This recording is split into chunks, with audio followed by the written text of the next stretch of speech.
ՄԱԿ-ի ելույթում եւ Իլհամ Ալիևը եւ Նիկոլ Փաշինյանը խոսելով Տրամպի մասին ֆիքսեցին, որ ինքը վկա է, ինքը երաշխավոր չի։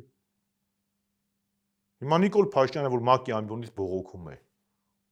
ումից է բողոքում։ Այդ պրոցեսը ոչ երաշխավոր ունի, ոչ միջնորդ ունի։ Ում ես դիմում, ումից ես բողոքում։ Դու ես Մինսկի խմբի համանախագահությունը փակել Ալիևի հետ, դու ես Ալիևի հետ ազին գնացել Սիլիբիլի արել, ուղիղ բանակցություն, հիմա այս աշխարհի բողոքում են։ Ուղիղ երկխոսության արդյունք է եղել։ Ուղիղ երկխոսություն Իլհամ Ալիևը առաջ ասել է, որ երկխոսություն չկա։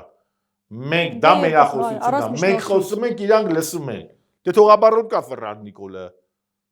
Այն բրիտանացի падգամավորի վրա, անգլիացի է թե որտեղից է, նրա վրա է հազիվ ուժը պատում, կամ ստեղին դիմության։ Բայց Ֆերրար ասել է թզուկ տղա է, Ֆերրար ասել, այդ իր падգամավորներ են, որ այսօր հոխորտում են, հելել են, չէ՞ ջոգումիչ լեզվով են խոսում։